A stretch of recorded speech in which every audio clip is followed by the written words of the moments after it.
Next on Swords of the Saints Radio Broadcast Network, it's Demonology Today radio show with your host, Kenneth and Farah Rose Deel.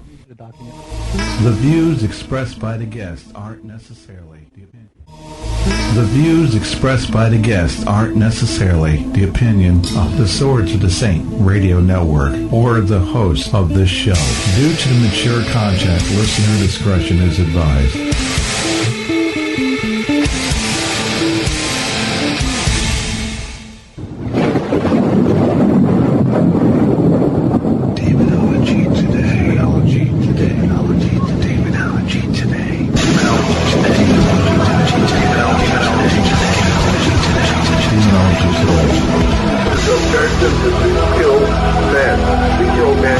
The goal of the demonic is death. Plain and simple, it is death. All of a sudden, he gets slapped in the face and he flies against the wall. I mean, hands would disappear across his face. Very scary here.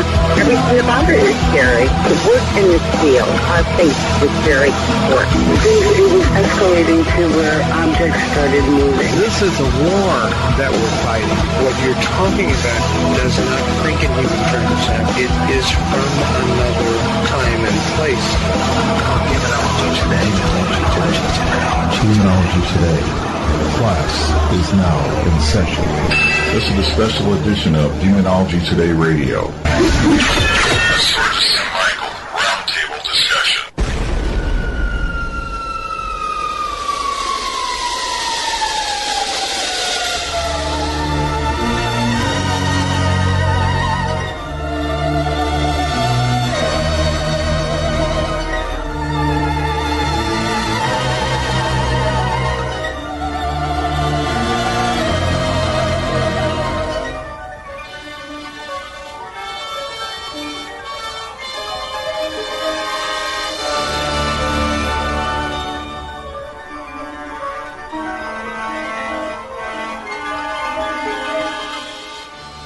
Yes, ladies and gentlemen, an unidentified flying object, or UFO.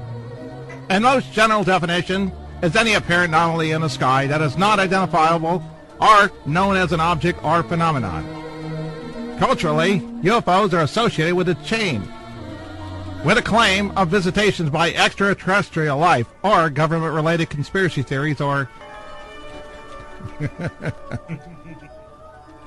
Welcome to Demonology Today Radio. Today it's UFO Today Radio. Isn't it, Farah? Do I have to comment?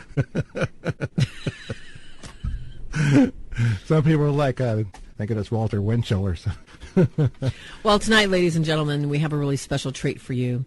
We usually kind of, stick pretty close to the vest in talking about spiritual warfare and all the animus of the varieties and flavors and colors and things that, the demonic does. Tonight, we're going to bring you a different facet on the same side of the coin. Don't go anywhere. Hang on to your shorts. Sit tight.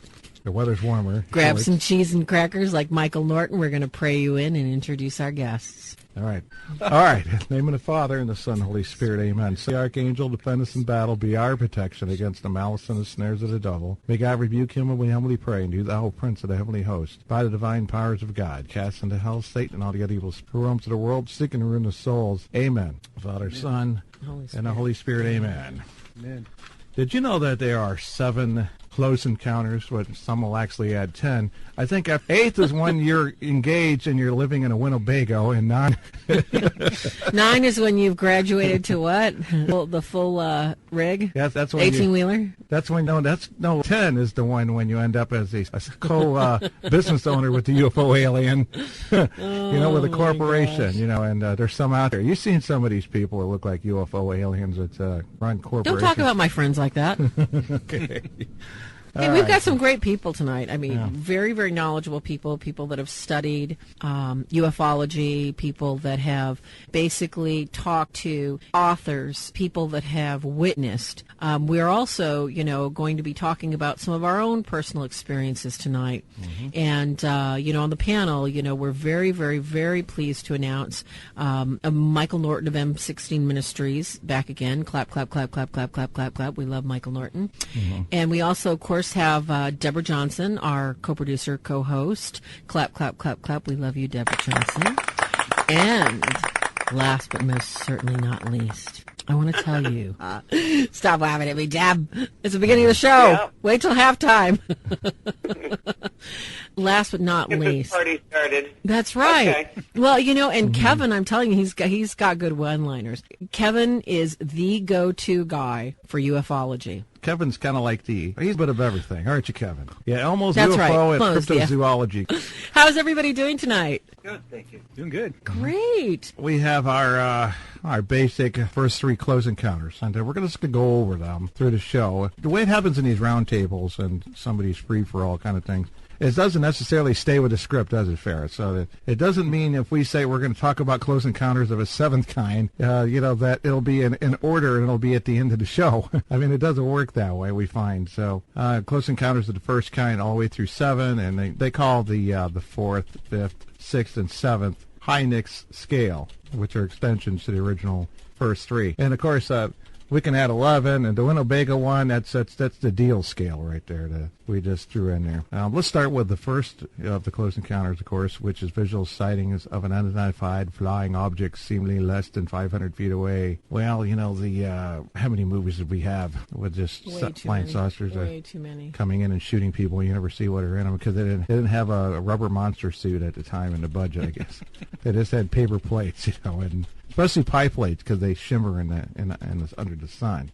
So close encounters of the first kind. Let me go back a little bit. 1940s. 45, Roswell. Okay, 45. And this is what's odd. It looked more like the stealth bomber, like a V-shaped. But when the press picked it up, because he says that it was moving erratically, like when you skip a saucer across a pond or something like that. And so the paper picked it up, flying saucer, and all the movies did, and souvenir shops and toy shops, it's all flying saucer. Of course, Lost in Space. They flew a flying saucer in there. I don't think anybody's been able to recreate anything that doesn't look like a hovercraft and doesn't fly like or float like one.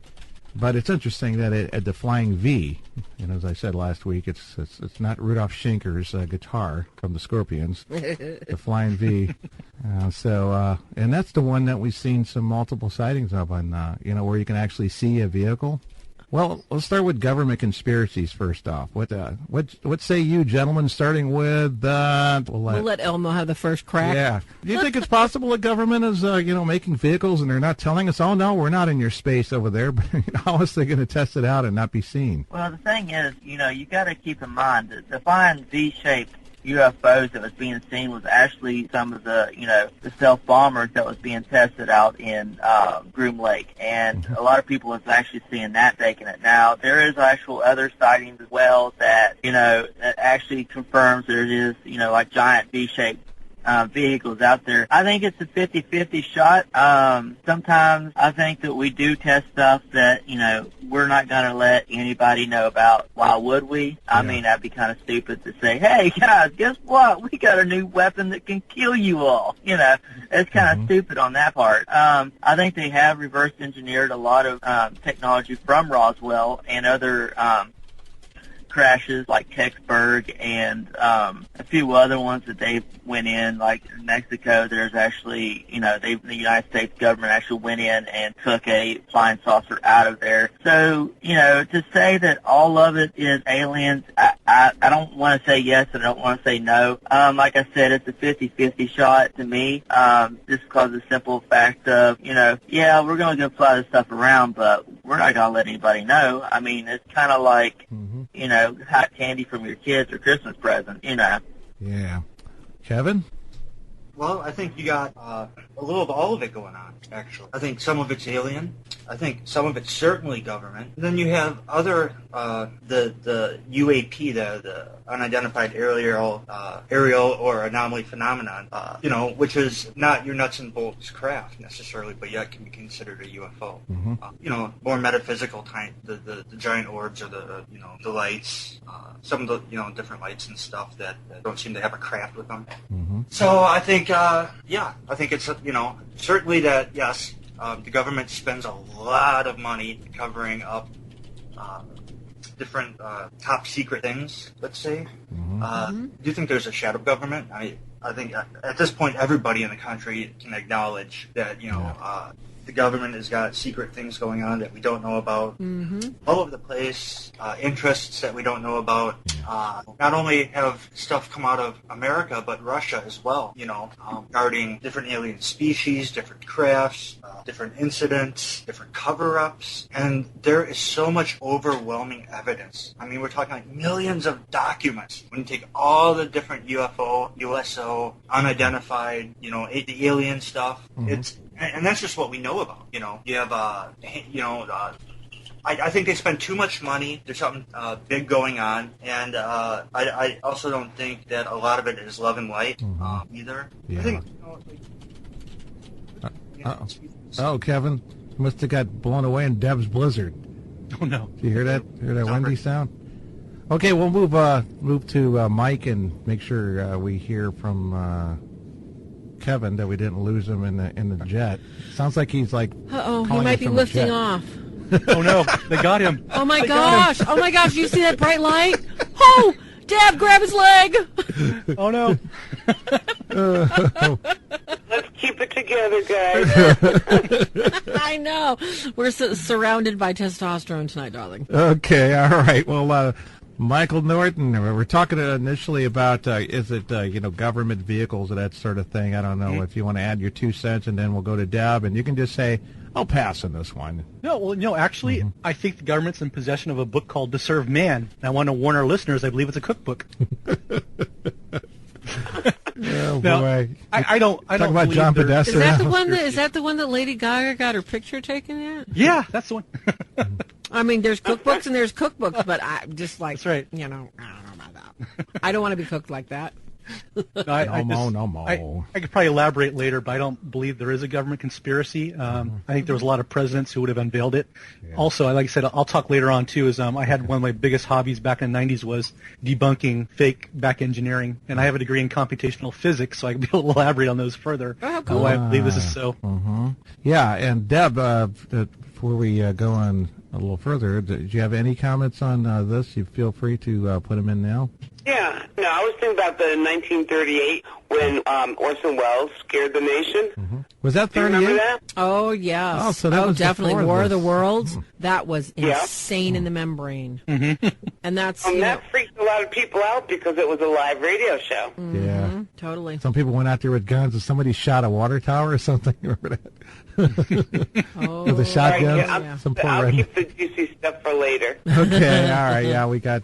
Who knows? Everybody probably has a personal encounter. Hopefully, one of the interesting things too, when I mentioned about the flying saucer too, was an axle saucer shape where you could see underneath. Since the media again, that was before CNN, folks, misled everybody into thinking that the craft that was seen in the 40s, 45, as we were told, is or was flying saucer shaped, when it was supposed to be more V. This may have been early test of the stealth. And as a physics guy, Michael, I'm not a physics guy on this, of course, as you are, but I can look at that stealth and say, okay, what's the big deal? I don't see that you had to have little green men fly from Mars to show us this technology, or we observe it flying.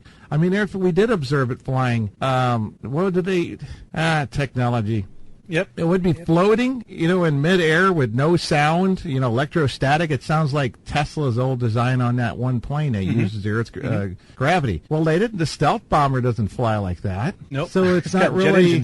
It's like, I'm just going to say that's stupid, to say that they got this technology from aliens, because it's just the shape of it that looks like an alien, but it doesn't match any way the other craft have flown. It's not some freaky flippy thing that can do more things than those aerial shows, even with those old biplanes, and so I don't see. If you recall, Ken, too, back in the was it the mid '80s or early '90s? I think it was mid '80s, late '80s. These planes were called the death machines. They were crashing left and right, until they fixed the software. Wow, see, it relied so much on software. That's how we take our own human bodies for granted. Yep. All the functions that you have just to stand up. Right. So all of those physical things that require to keep yourself balanced. And you got tightrope walkers, and so so many people even take it so much further than just taking walk steps or running. Let's not take it for granted how much it would be to manipulate an aircraft. Yeah. That's a little more advanced in nature. So government stuff, of course, yeah, I think that's true too. It's about the technology. The government's not going to tell everybody, and it could be a separate entity where one branch doesn't talk to the other, which is still going on, and to some degree. Okay, so I think that one's pretty much on the government. So on sightings. Now, we notice we got the kind that look like orbs. You got the kind that, or the V, which seems to be more like seeing our actual physical vehicle. And we got the kind that are cigar-shaped and that sort of thing. And we got the kind that don't really have any shape at all. That, I don't know how many times you can categorize these things, but I'm going to make Elmo do it. How many different types of UFO types or sightings? Did anybody narrow it down? Flashing, and football shaped, and stuff like that. Let's see what you can give us. I don't think they have actually like that. They probably do somewhere. I just don't know where it's at. But the ones that I know of is, your classic, flying saucer, which looks like, two paper plates, stapled together. You just throw it in the air. That used to be the old hoax and old movie stuff. Yeah. And then you got your, the classic V shape, which, is like if you ever seen Close Encounters, it shows a lot of different, UFOs in it. And actually one of them actually shows the flying V, which Randy Rhoads should be on that ship. I'm just saying. And it's not a flying V player. And, it shows like the three lights that, two on one on one end, one on the other, and one on the other, it looks like a triangle. And then you have the cigar shape, which, you don't really get those pictured very often. And, back in, I want to say it was 2005, 2006, there was actually some drones, supposedly. Now, I've heard also that those were Photoshopped, which is easy to do, like anything else anymore.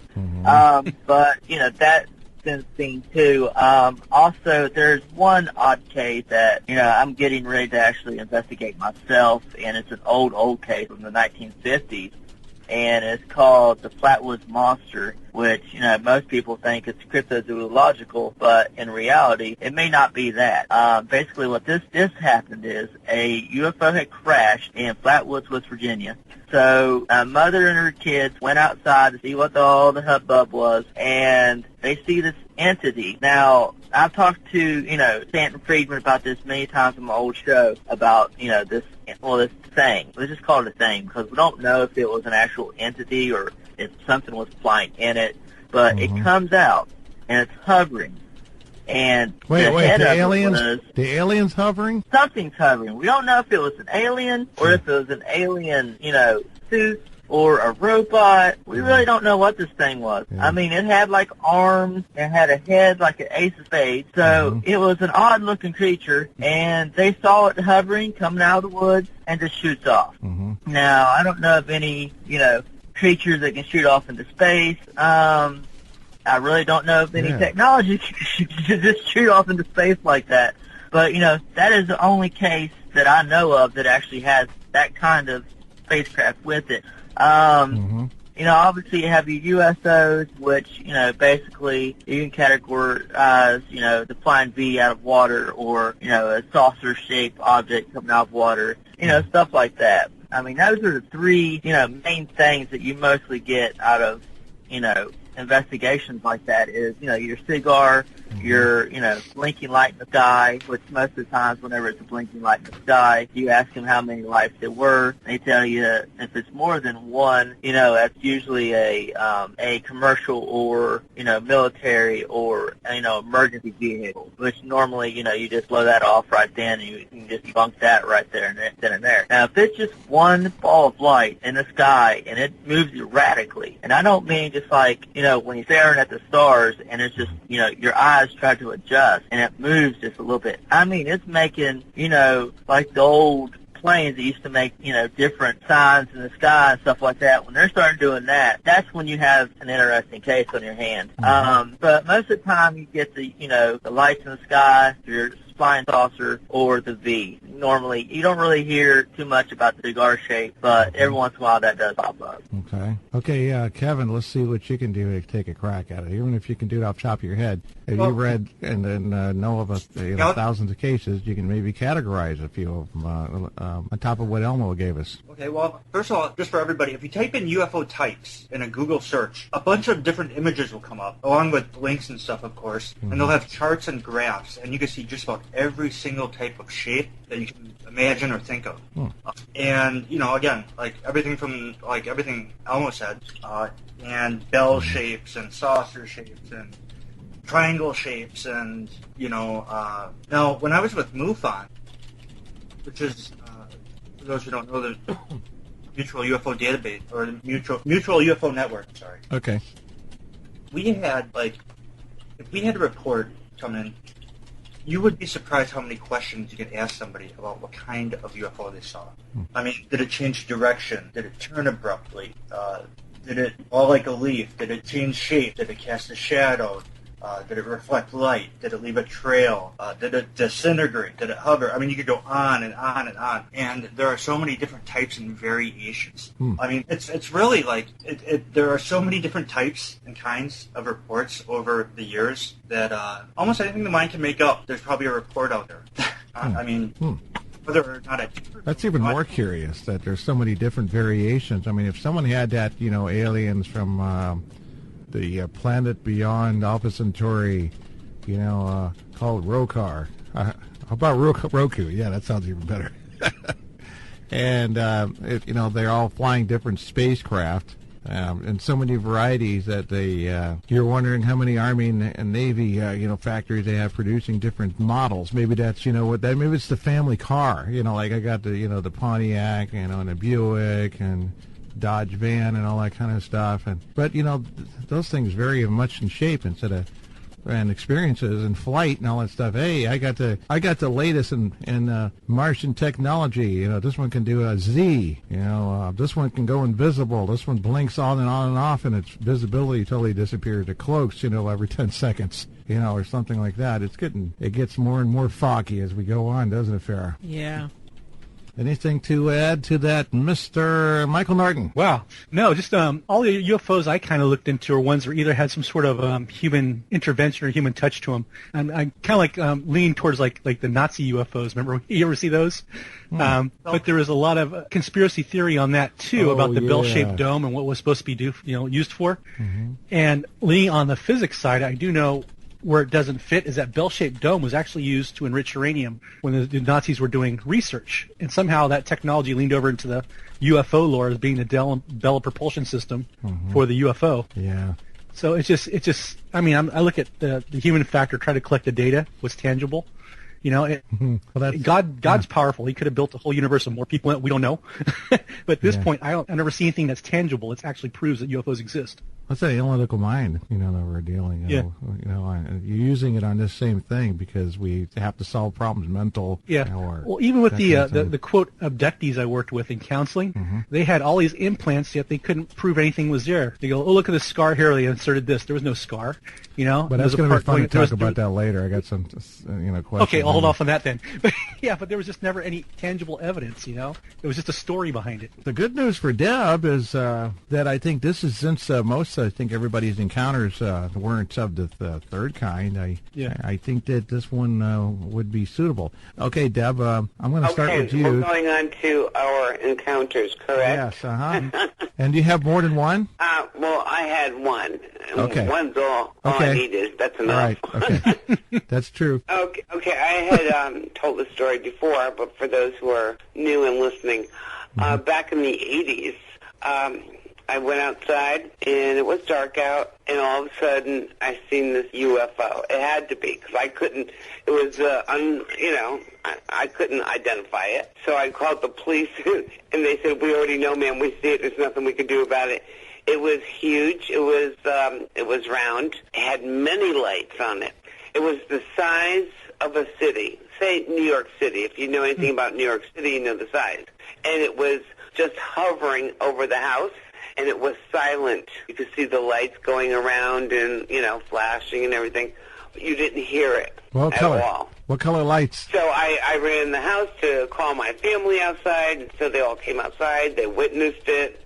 And back then we didn't have cell phones to take pictures, and, no one had cameras on them like they do today, Yeah. And then when it just hovered there for, a few minutes, and then it decided to go over to the field because where my parents' house was, there was a 20-acre Christmas tree farm. And it dropped off a black box. We saw it. And so then it just finally just disappeared. And then the next day when it was daylight, my brother Alan went into the field and he looked high and low for the box and couldn't find it. But this spaceship did not make no sound at all. But everybody was calling the police. It's like when I called, it was like, yes, lady, I know, we see it. Because we were like one street over from the police department. Yeah, that's weird. And of course, the NORAD or control towers, airports, no one sees on the radar. It's just weird. It's just like going on. I can see what it is. Something that big, the size of a city, just floating, just levitating over your house, hovering. And it has no sound to it. Mm-hmm. And you see all these lights going on, And then after, when it decides to move, you don't hear it. You just watch it. That was over your house, huh? Yeah. How can you tell if it's as big as a city? Well, see, I've been to New York City plenty of times. Uh-huh. And it covered over our house. It covered over streets and blocks. And it covered over by the police department because they were like one street over. You know what I'm saying? How high was it? Ma'am, we see it. Was it really high? There's nothing we can do about it. Was it really high up, like, cloud height, I'm just getting in color. You know what? It wasn't that high up. Oh, yeah. You know what I'm saying? You could see it with your naked eye, and it was just there. What color lights? They had green, and I think red, and another color, and I don't remember. All right, fair. And they were all moving. The lights were moving around the whole entire thing. Were they moving as in sequential, like the old movie theater's marquee? Yep. Yeah, that's weird. Farah, did you have anything to add on one of these kind of stories, or anything you might think could be qualified as UFO? I mean, because you remember what they call, we're talking about some things that are even giant orbs in the sky or anything like that, it's still an unidentified flying object, right? Totally. Mm-hmm. I see you in the middle of the night. I think you're an unidentified flying object. It's only when I got to go to the bathroom. Exactly, and you're flying down the hall. Actually, I've seen a few of these things myself, and there's never been a rational explanation. There's never been anything to tell me that there's anything out there substantial. And, we'll get into this later in the show. Mm-hmm. My father has quite a high security clearance with the Navy. He was a command warrant officer in nuclear physics, and he was actually privy to a lot of stuff that was going on in Roswell, as well as had worked around some of the weaponry that's stored in Area 51. So, as far as stories to share, we can all, I'm sure, share stories about lights in the sky and that sort of thing. I think what we're looking at here is, like we were talking about conspiracy earlier. Why would there need to be a conspiracy when everybody is absolutely convinced that we've actually walked on the moon, and there's actually a flag up there that's actually flying in zero gravity, straight up like that, with a shadow that has, right. No sunlight on that side of the moon, or else it'd fry you. I mean, we're all convinced of this, right? I mean, we all know that they landed on the moon. We've all seen the bottom of his shoes. We've all seen the footprints on the moon. Oh, wow, they don't match. That's right. So, I mean, why does there have to be a conspiracy when it's so easy to dupe the masses? And, my point would be is, like anything else, if I have a story about a UFO, like some of the lights I've seen and everything, do I believe there's something else out there? Yes. Do I know that God stopped creating when he created us? No. If he's a creating God, he probably created, who knows, he created 2 or 3 of me. I don't know. I have no idea. I'm not privy to that information. Do I think that, he is going to create a bunch of aliens that are going to come and suck my brains out and suck the guts out of my cows next to me and go, oh, I want to play with you? Why bother? Why not just blow up our planet or take our resources? Please. So, there's lots of theories out there, and somewhere in the middle, I'm sure, there's some truth. And I know that when we leave this life, we're going to get to find out a lot of cool stuff. Yep. So next, let's see, Kevin. I doubt when it's like other phenomena. When you go and look for it, you're not going to find it, and that's true for your soulmate. So anything metaphysical. But Kevin, any just strange things that would definitely qualify? The closer, the better. Seems like, because when it's farther away, it could even be a drone, which they used to call remote control planes and vehicles. I mean, with a light on it. I mean, people flying around those at night. Who knows? An aircraft, a weather balloon, or one of those things that they set up and put a candle inside and it floats up and lands in someone's yard and burns their house down. As a matter of fact, my neighbors do that. Oh, they burn houses down that way? No, they didn't burn the house down, but they do that at 4th of July. So I went to acquire some. They said, ma'am, those are illegal. I said, oh, okay. Yeah. Oh, they're having fun to shoot it down with a hose after you do that. Okay, yeah, Kevin, what do you think about that? I have 3 different times in my life, 3 different UFO experiences. They're all separate and apart from each other. Okay, close encounters of the first kind. I've seen the triangle, and I've seen what I would describe as just an orange giant ball of light. Mm-hmm. Again, no nuts and bolts craft. That particular experience was the most terrifying experience of my whole life. And I can't even say for sure if it was a craft or a being. And I know it wasn't my imagination because the dog outside reacted and the aviary upstairs erupted in night fright when this particular... Mm-hmm. Was it in the sky or, instead of just floating in the woods above the treetops? Well, we're looking for sky ones. That could be confused with a flying saucer vehicle or whatever. I'm sleeping on a couch, dead asleep, open my eyes, and I turn my head over, look right out of the big picture window right next to me. Mm-hmm. There's this thing shooting across the sky, low, orange oval, and it's like just shooting one way, and then another way, and then another way, and it looks like it's gridding something, like it's looking for something. And I can hear the window's open, and I can hear the neighbor's dog go from barking to whining. And right when the dog started whining, the aviary upstairs, my parents breeded birds. My mom had cockatiels and cockatoos and stuff. Yeah. And they do this thing where it's called night fright, where something scares them, freaks them out, and they all start flapping their wings. Yeah, under the covered cages. And right, so that happened all at the same time, and something pulled me right out of a sleep. It was like my sixth sense said, "Kevin, you're in danger. Wake up." Wow. I felt naked. I felt afraid. I felt scared, and my instincts told me to hide. And I got off the couch, and here I'm like maybe 18. I get off the couch, I go over, and I hide behind the chair just for a couple minutes because I'm freaked out. And then after a couple minutes, birds stop, dog stops. I go back to look out the window, and it's gone. And that's that. Was that the orange one? It was, orange oval. Wow, that's freaky. How old were you? Like 18. 18? Interesting. Now, did it make a sound going through the sky, through the air? Nope, no sound. How about electrical charge feeling? Sound. Yep. A different way, like from a different direction. And then it would come again from a different direction. It was, like I said, I got the sense it was looking for something. I didn't know if it was me or something else. What about, as Yoda would say, how feel you during that time? Like if it knew that I was aware of it, it could have done anything it wanted to, and there'd been nothing it could have done about it.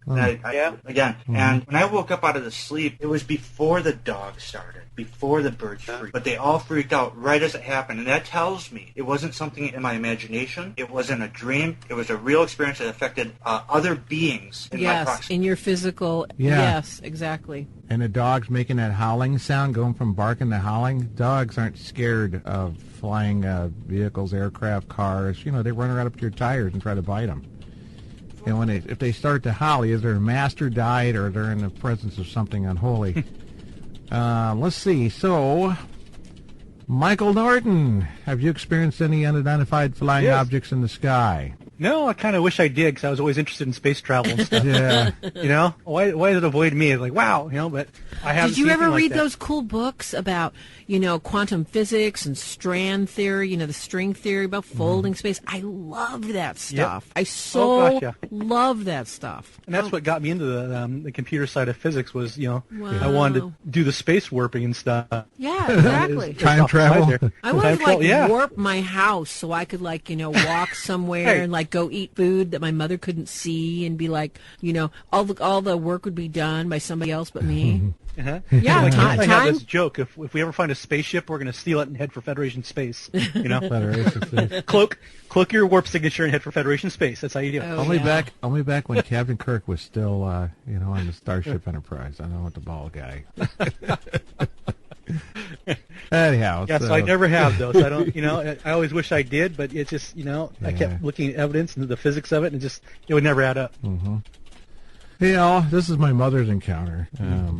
That she's passed away, and I'm bringing up these things because there's parallels that, you know, we realize later on. There's some things that we're going to bring in comparison, you know, for a little bit of little scientific analysis, sort of. But I think it was like 67, and the collie wanted to go out. I was acting restless, and, you know, go bathroom. And you know how a dog wakes you up in the middle of the night? I think our dog woke us up last night, didn't it, Farah? Oh, yeah. That was not an alien. Yeah. That was a little black ball of fur. Oh, okay. That was a black ball of fur. Okay. And so she put the collie out. It's just one of those lassie-looking ones. And the dog started acting really strange and scared. And, you know, kind of like walked behind her and wanted to go back in the house right away. And she felt the hair stand up in the back of her neck, you know, like they say, this electrical static kind of thing, but it was more like a fear. Well, by the way, it was 3 a.m. And she looks down the street, you know, over the house and over the tree line, and there's a cigar-shaped, you know, UFO. It says it had portals, you know, portholes, not portals. And that it was cigar-shaped, like I said, but it had light on it, too.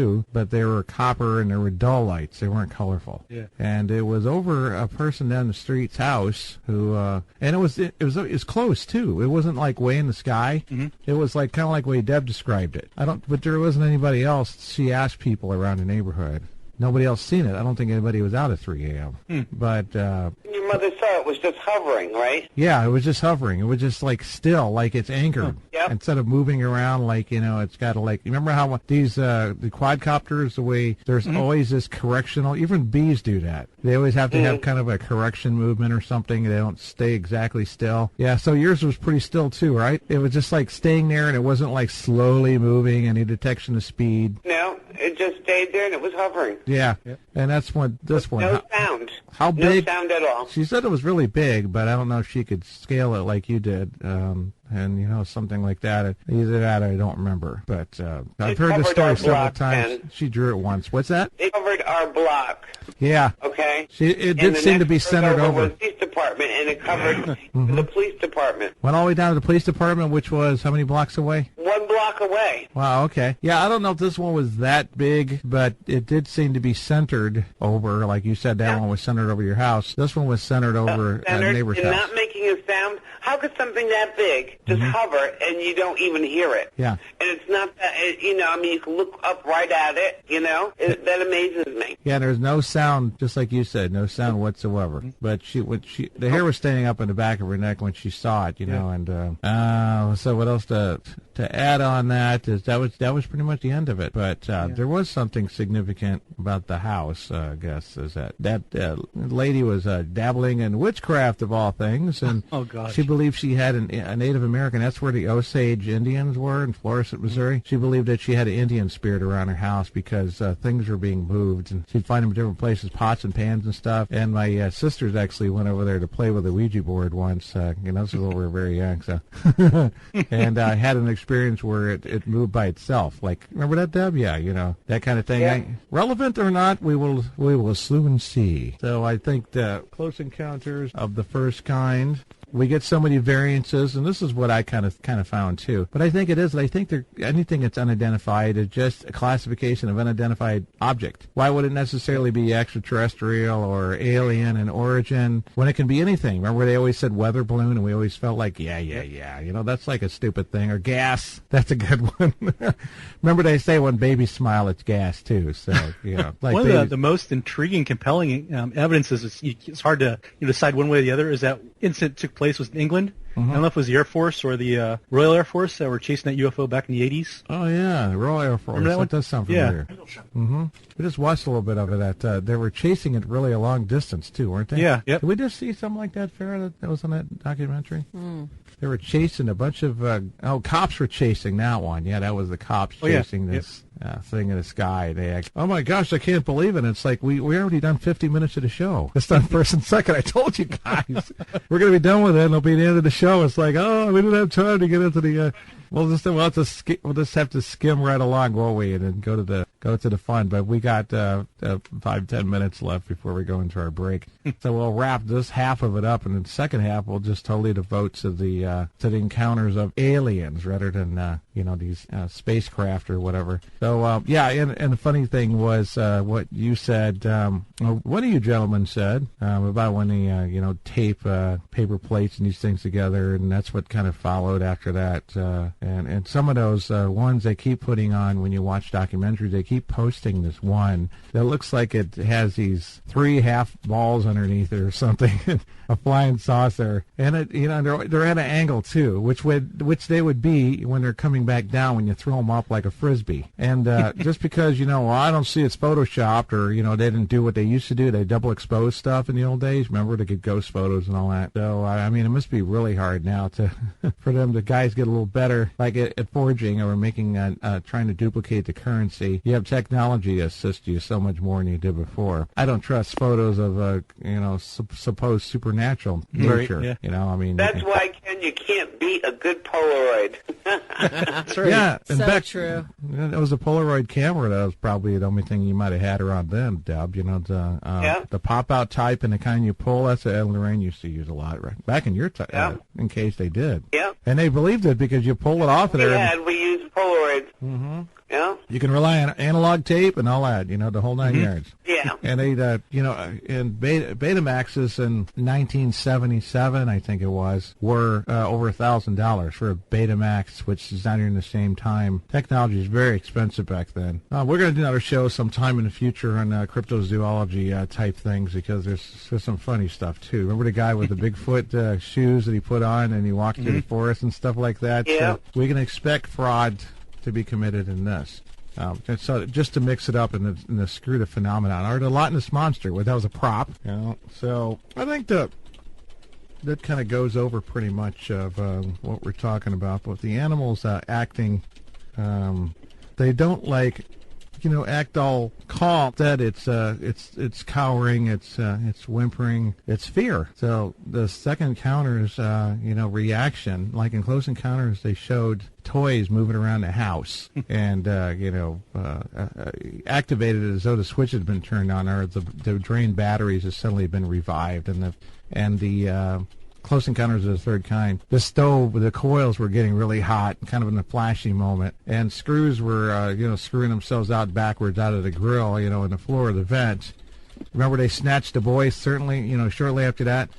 One person in this documentary says that you see all of these events, and this is reminiscent of a poltergeist environment. So what this is saying is the same beings that pilot, a flying saucer spacecraft or whatever, are the same ones who basically are in charge of haunted houses. And I thought that was a good point, to say the least. And those type of things we're going to cover in the next hour, especially the encounter with demonic beings. Yes. So grab your cheese, grab a friend. Or grab 3 friends. And hold on tight. Hold on tight, that's right, because you know scary what? Stuff. Oh, it's very scary. Something wicked this way might just be coming. You never know, folks. So don't go anywhere, because Elmo, I'm sure you have much to tell us. And Kevin, I know we've got many more conspiracy theories to learn about. And there's a few I want to talk to you about, too, so Folks, if you have questions in the chat room, okay, and we'll try and write them down. I don't know if we're going to get to call-ins, but we're going to go as fast as we can because there's so much to get out here. We haven't even really hit upon and touched upon some of the most major cases, have we, Elmo? No. See, I got a note from Elmo. So, everybody, this is DemonologyToday.com. If you want a T-shirt, let us know. We'll make you one. But other than that, sit still. We'll be right back with more Alien. Hello, this is Kenneth Deel, demonologist, along with my wife, Farah. This is something we get a lot of requests for, and people just don't know how to get a hold of us directly. The biggest answer for that is by email. They would contact us at help@CatholicDemonologist.com or help@swordsofstmichael.org. You can find us online on Facebook by looking up Kenneth Farah Deel, and we have a great many groups on there, don't we? If you need prayer, we've got a private group called Prayer Warriors, Prayer for the Spiritually Afflicted. Also, got a fantastic Demonology Today radio show page. We have a page called Extreme Haunting. Yes, and along with one called Ghostology and Demonology to Sandbox, where you can just toss around some theories and ideas and even ask a demonologist, which is a forum, of course, that me and Farah personally answer, or contact us directly by phone at 573-990-1333, the Haunted Helpline.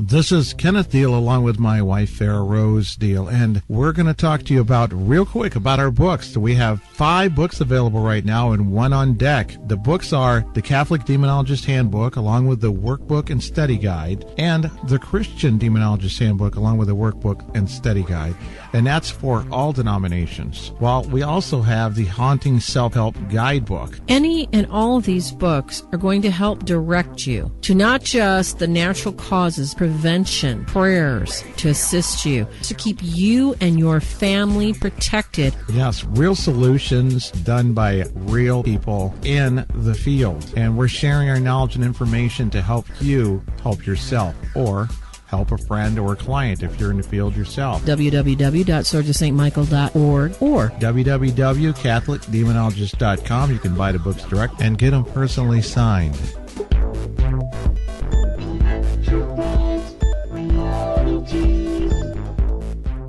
This is Kenneth Deel along with my wife, Farah Rose Deel, and we're going to talk to you real quick about our books. We have 5 books available right now and 1 on deck. The books are the Catholic Demonologist Handbook along with the Workbook and Study Guide, and the Christian Demonologist Handbook along with the Workbook and Study Guide, and that's for all denominations. While we also have the Haunting Self-Help Guidebook. Any and all of these books are going to help direct you to not just the natural causes, prevention, prayers to assist you, to keep you and your family protected. Yes, real solutions done by real people in the field. And we're sharing our knowledge and information to help you help yourself, or help a friend or a client if you're in the field yourself. www.swordsofstmichael.org or www.CatholicDemonologist.com. You can buy the books direct and get them personally signed.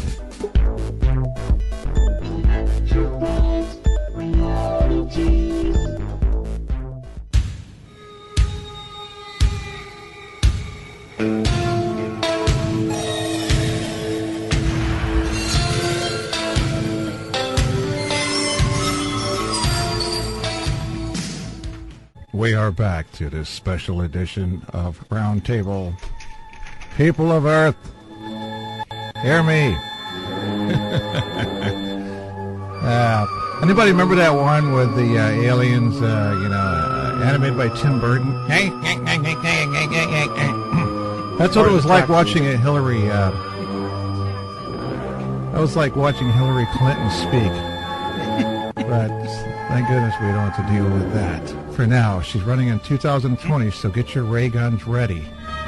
All right, well... I love Mars Attacks. Don't make fun of that movie. Well, you like Mars Attack, but not getting their heads dissevered and, put on dog bodies. I thought that was so cute. She looked better as a dog. Oh, that's right. That was funny, yeah. That was really kind of cute. Close Encounters of a Third Kind. Oh, I know.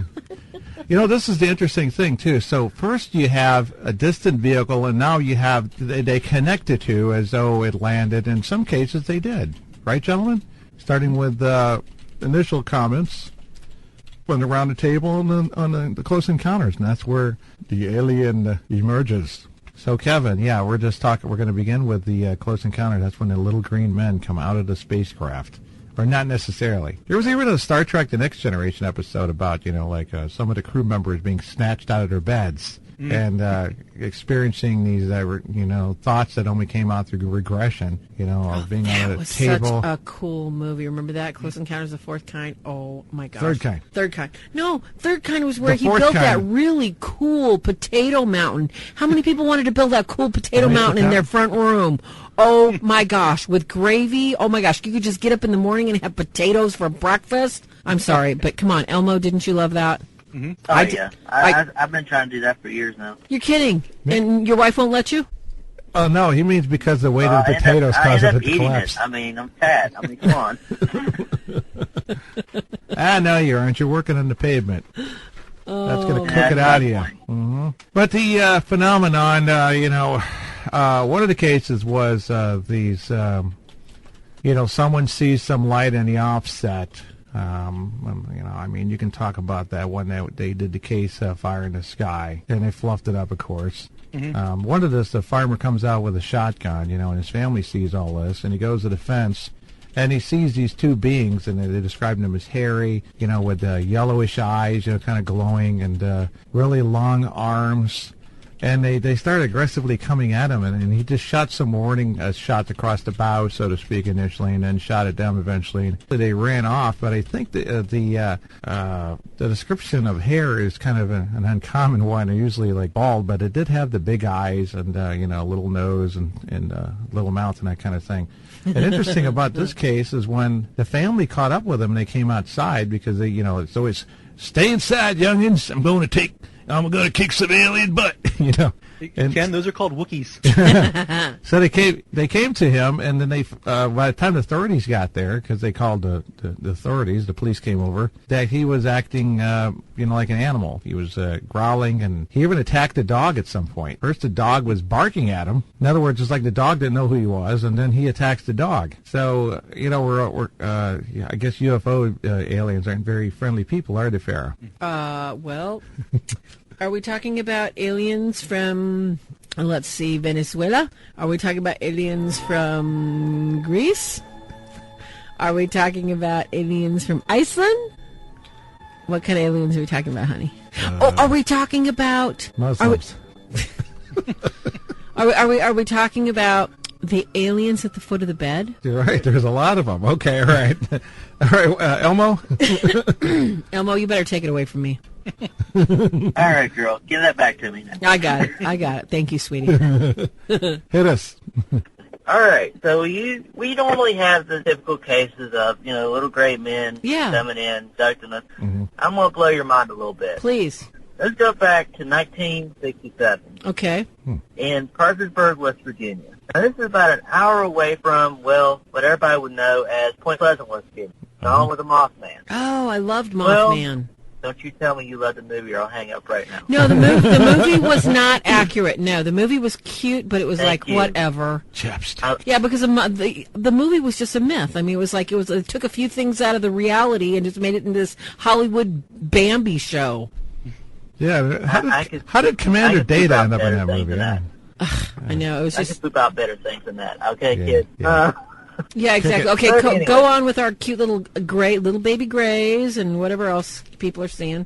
Well, we're going to go for a whole different route here. All right. Now, I've drove this road a lot in the last few months. Uh-huh. And it is between Point Pleasant and Parkersburg, West Virginia. And what had happened was, late one night, a man was coming home from work, going towards Parkersburg. Well, he's driving down the road, and lo and behold, a spaceship lands right in front of him, in the middle of the road. Whoa. He stops, he gets out. Now, if it was me, I would be, not getting out. Let's just say that. I'd probably be saying some words that shouldn't be said. But this man was brave enough to go outside. So he goes out of his vehicle, gets out, and, the typical 1950s idea here of a little stairwell came out of the spaceship, and this behemoth of a man. They said he looked like a Norse god. Now, you can just picture Chris Hemsworth as Thor just walking out of the thing, all right? So he has this long blonde hair. He's just gorgeous. I mean, even the guy who saw this entity said that he was gorgeous. And it looked like a man, but it was a huge man. It wasn't just, like Kenneth coming out of the shower regular. It's super regular. and he's sitting there talking. He goes, and the creature speaks to him. And it says, "What city is this?" And the man goes, "That is Parkersburg." And the man asked him his name, and the creature answered back, "My name is Ingrid Cold." Now, most people, don't really realize that during the Mothman sighting, that this area that I lived in was hopping with UFO activity. Now, no, because that wasn't tied in together with the whole Mothman sightings. Nobody tied it together, dear. Oh, well, honey, you've never been on my Mothman tours during the Mothman Festival. We'll have to come, because I want to, go check out Mr. Mothman. Because that's the thing. There is a lot of connection with it. Right before, a few weeks before the actual Mothman sightings happened, there was a UFO sighting about an hour or two away from town. And what had happened was it was a UFO sighting of where a man heard his dog carrying on outside, and he goes outside and he sees what you would say Close Encounters of the Third Kind would look like outside. Mm-hmm. But he was actually seeing this before the movie came out. He has his shotgun ready, because let me tell you, you're living in West Virginia in the backwoods like I am, you're going to have something with you. All right, kids? So he's got his shotgun out. He's going to see what's going on outside. Well, his dog's carrying on. He's telling that dog to get back in the house, get over here. Well, that dog takes off in the woods. All right, a few weeks later, we have the Mothman sighting. You have the Scarberries coming out of the woods, flying down the highway. Well, not really a highway. Let's put it this way. It's just a back road, all right? I worked on that road before. It is hard to go down that road going 80 miles an hour as these people were going. Mm-hmm. Now, whenever they're flying through, they actually seen the creature circling a dead dog. Now, can we guess where that dog came from? It was the same sighting of that dog that preempted the sheriff to look into it a little bit better and found out that dog was missing an hour away from its home. Mm-hmm. Now, how did that dog get from point A to point B like that? The Mothman carrying him off? Or did the UFO drop it off and the Mothman just was, mourning the death of his fellow creature, Now, see, there's a lot of people who don't put those two and two together. No. It's just kind of like also... Most people don't know about the satanic stuff that goes on in Point Pleasant as well. Wow. Do tell. Well, the thing is, I've run into, I really don't like talking about it very much, but... It's understandable, dear. You don't have to if you're uncomfortable. We'll call you Mr. X from now on. Keep your anonymity. You know me. So... Go ahead, Mr. X. I was out in the TNT area, where supposedly Mothman hung out, and I was out there about 2 in the morning, so that's just the way I am. I like to run around at odd hours. So I'm by myself at this point. This is before me and my wife got together or anything like that, because she would beat me over the head with a stick if, I thought about doing that now. And, I was out there, and lo and behold, I went into one of the igloos, which is an igloo was what they stored TNT in and other explosives, stuff like that.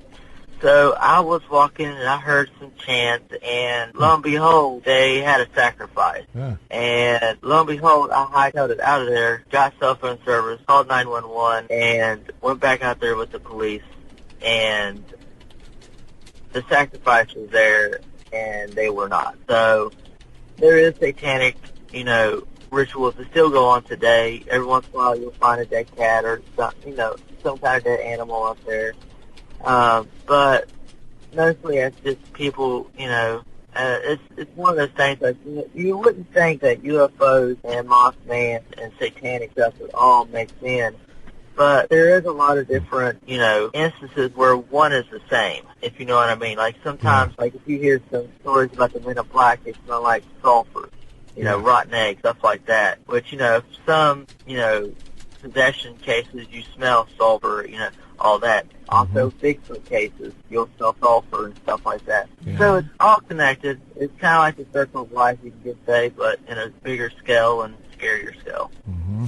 What was sacrificed, Elmo? Was it a small animal that they had taken in the woods and basically strung up and left the innards hanging from the tree? Was it a typical satanic sacrifice? Was it actually was it an abortion? What was it?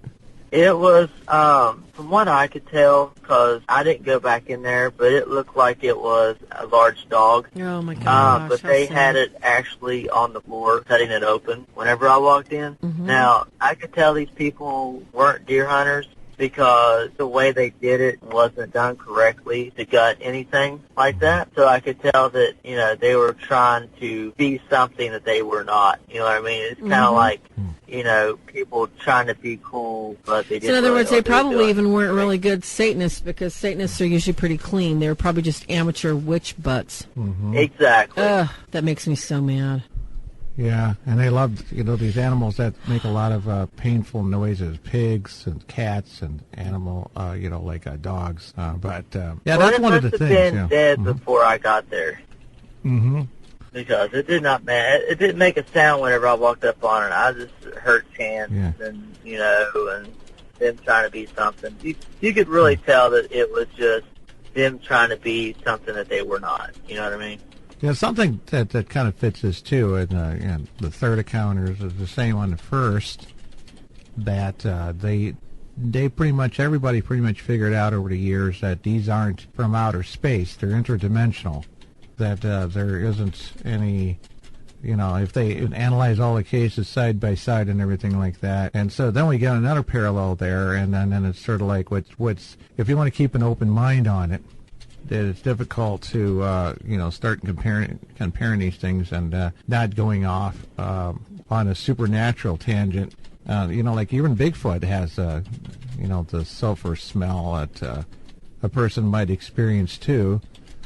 And that was the smell that the farmer, came out with a shotgun and took a shot at two of them that are on the other side of a fence. That was the smell he smelled too. He said it first smelled like burnt rubber, And the others described it as they could smell kind of a sulfurish smell. And when people encounter demonic beings in person, this goes to the Great Masquerade that I said in the least. If there was some sort of alien spacecraft or something, they probably would be, from a theological standpoint, they would be more beautiful than us, not ugly, from a theological standpoint, that is. Let's listen to Kevin. Kevin, put your 2 cents in on the conversation. Hop right in. That's like going back to God doesn't like ugly. Think about it for a minute. And I'm writing cheese poetry in the chat room. God doesn't like ugly. You're so bloody funny. Oh, okay, go ahead. When you look at the Greys, yes, a lot of the depictions of them, these things, just like good and evil throughout the universe, I would assume that beauty and ugly does too, Yeah. Granted, I understand that species will be attracted to their own species and that kind of thing, but overall, when I see a lot of these, even the fake pictures of the Greys and stuff, they're just so dark looking, so sinister looking, and I think that we should acknowledge the fact that there's, at least in some of these instances, there's an alien demonic connection, and I think that there's a lot of like Ken said, interdimensional things going on. But again, if there's any physical beings out there, whether they're from the ocean, the middle of the planet, dark side of the moon, Saturn, it doesn't matter. If they're organic beings like us, they probably have religions too, And I tend to think that some of these, again, like the common denominators for the dark things when there's so many of the abduction, the things we see on abduction are so similar to a lot of the things we see in diabolical, possession or that kind of thing, or just attacks even. Yeah. Whether it's the old hag syndrome or the aliens around the bed, and Well said, Kevin. Well said. I agree. Go ahead. I'm sorry. Oh, she was just telling you. Well said. She totally agrees. Mm-hmm. And I don't think that you're going to hear one dissenting voice in the room. And I know Michael and I are just sitting here, chomping on our Cracker Jacks going, oh, yeah, I want to chime in. Oh, yeah, I want to chime in. Right, Michael? Yeah. I mean, not about the ugly people and the ugly grays, because, somebody's got to love ugly, too. Yeah, there's got to be room for them somewhere. Yeah. That's right, there's got to be room. But, when we're talking about something an ugly puppy, okay? when we're talking such a malignity that, birds are running and dogs are running. And you're looking at something that's beautiful, and it's not necessarily ugly, but everybody's running from it, and you think it's beautiful. There's something wrong with this picture. Yeah, I had this pet duck that was born without a beak. Oh, no. It was so ugly, I loved it. Yeah, only Deb. Because, Deb, you could love a dirt rock. For many years. So I know ugly when I see it. Thank goodness you didn't fall in love with any aliens. He's like being real here, okay? Well, Farah, we could probably propose a safe space on campuses for gray aliens. Oh my gosh, why not? Yep, They've got boom. Boom. Oh my gosh. Oh, and you know what? We're going to sell t-shirts and we're going to sell hats. And you know what, Michael? We're going to be like the next millionaires. We're going to have a YouTube channel and everybody's just going to love us. Oh my gosh. Safe space for the grays. I can see Elmo already, Ken's already playing the song on his guitar. I can hear him right here in my... One of the strange crossovers. Looks like a darker shade of gray. No. They already did the darker 50 Shades of Gray. This is the finer. Okay, this is the finer. Okay, save that for a phone conversation after the show. All right. Goofing, Ken. We're goofing. Chill out. Tim Burton version of the darker shades of gray. We're talking about the demonic thread that he just connected, which is of course what we all know about with the whole alien encounter thing, and it's very, very powerful. And if you don't want to talk about it now, we'll talk about it in 15 minutes. Nah. Yeah. All right. Here's what Lorraine Warren said in Mr. Boss Man. And the book, The Ghost Hunters, which was their second book, came out after The Demonologist by Gerald Brittle, and it came out in 1989. I think it was the second one. This comes from my deceased father's library. I read it before. There wasn't much out there, so you would find yourself reading this more than once. Even in '89, there wasn't that much.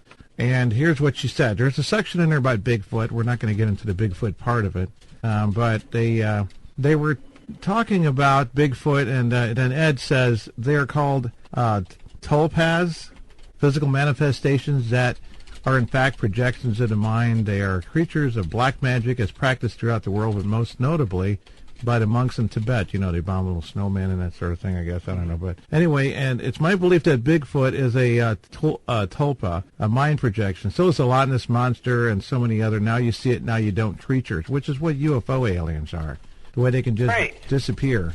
Now, I've seen the bedside demonics and, cat-looking ones, the way you can get them to run off with religious provocation. And they're now you see it, now you don't, literally. You might see a streak as though they've just streaked unearthly in fashion. Anyway, they said someone who is practicing black magic projects such creatures, and we see them. This can also account for the unidentified flying objects. So this is what they said in that... And you're right, Ken. Things can be projected to us. That's right. So that we actually do see it. And there can be other people in the room with you, and it's projected, and they can see it as well. That's the one thing they're master of, The other people won't see it. Yeah, and they can make you have a personal experience entirely. Like, what if, did we know? I would have to investigate each one of these claims, such as the guy who I just cited earlier, shooting at the two alien beings. Did the parents, both of them, did the mother see that from the house window? Did the kid see there's two alien beings at a fence? Because that's one of the experiences you have before you become possessed, and what happened to him. He started acting like he was possessed, that you might see some experience or feel something, and I wouldn't doubt if it was around 2 or 3 a.m. Okay, on the other side, in support of it, if I think that there's aliens, I would think they would be, humanoid looking. I mean, we're made in the image and likeness of God. Now, someone tried to argue with me one time that it meant something else, and I said, what do you think image and likeness means? If I make an image and likeness statue of my wife, isn't that going to look just like her? The word image and likeness is being used in that, not just one. So why would they be ugly and creepy and scary, and it's not from one perspective? Like I said in some old stand-up routine, I said, you think E.T. was considered a good-looking guy on this planet? You know? Like he's like working, he's working as a Chippendale dancer. And all the E.T. women are going, woo, woo, you know, like throwing dollars at him and stuff. But see, you know, no, that's not how it works. Beauty from our perspective is beauty, you know, for the most part. So sometimes, you know, it's like, I don't know, some woman I knew that actually dealt with some Satanism and stuff, found some parallels too. And she says that even with E.T., you know, that if we see an E.T. that looks like E.T., that we're supposed to shun the ugly. That, you know, it's not something to behold and go, wow, this is godly, and, you know, no, it's probably going to be the opposite. We're not talking about lepers and people that are handicapped and stuff like that, but in a way you might encounter that thing. In a cornfield, you know, at night, I don't think I'm going to sit there and lay out Skittles or Reese's Pieces for that to try to trail it into my house, you know what I mean? People already do that enough anyway. But okay, on the side of the just to keep an open mind, and we've had Deb and Lorraine's been on the show about 7-8 times, and when she was on, she mentioned that about the UFO thing, and I couldn't find the clip. It would take forever to listen to all those shows. But we give the benefit of the doubt to some people who believe that it's possible, because there's some things that don't make any sense at all. How does cops and everybody in the town see a giant thing such as Deb did? That doesn't make sense. The military doesn't have this thing that's like the size of, you know, that big. You know what I mean? It's like, I'm not really sure what that is. So because there's an unknown element in here, we have to remember one thing, though. All of the cases that we know of were demonic, and we know that demonic can mess with you as a parent. They'll appear as a child to make you feel sorry for it and give an invitation to move into the Annabelle doll. Is the famous case example right there. Yep. Or in other ways. What if you know, I knew a New Age gal, you know, at some pub and she told me about the encounters back in the 80s, and I started equating it demonic right away. That was the biggest wake-up call you could say when you hear someone saying in person, and they got sleep paralysis. They got it late at night. They actually felt fear, but the difference was this one showed up as a gray alien, and then it brought two friends, two smaller ones with it. And I told her to use the name of Jesus. She says, I'm not Christian. And I said, do it anyway. She says, I can't speak. I said, say it with your mind. Yeah. How you know, like, oh, you mean like scream it with your mind, like you're directing your thought to it. And it worked. And I said, what do you think that is? Yep. Yeah. So we know that they masquerade as children. The grandparents had passed away, or in some cases, the incubus, succubus is Hollywood stars that are still living. That's how stupid people are. Oh, it's Brad Pitt. Aren't you supposed to be living still? Well, I'm just visiting you as I don't know what the excuse was, but it's some of the succubus incubus cases are really probably, Michael, you've experienced a lot too. That it's ridiculous the stuff they accept just because I think they want the encounter. They would have accepted a vampire coming through the window if it was beautiful. Yep. They want to believe it, and they want the attention. It's somebody mentioned earlier on the list too, because the ones I encountered were the reptilians. Yes. Those were that's the ones with I was working with people being inducted, and they were talking about they were having genetic experiences going on with them. Yeah. That they were putting stuff in the pituitary gland of their brain, or they were trying to modify their brain to become more reptilian, you know, and they were thinking reptilian, but they could never produce any evidence or scars of such, you know, things going on. Yeah. Yeah, we're going to get to that little bit of the... I asked a question when I was talking to Elmer earlier today on the phone, and it's something that I'd like to do some research on, and I know that our work usually doesn't involve research, Mike, in this stage especially. But this one is particularly interesting. And what comes first, the chicken or the egg? How many times you run into schizophrenics who we think that you really, well, you know, a deliverance doesn't hurt because people lost their smoking habits when they went in there and they lost nothing else, but it still works, but it's kind of over the top, you know, to go all out of trouble, and then, you know what I mean? Especially for us, we need to stay on this. Okay, I'm not going to have you go somewhere else. Go to a hypnotherapist for crying out loud. No, I don't recommend that. You know what I mean? But we got to deal with the real cases.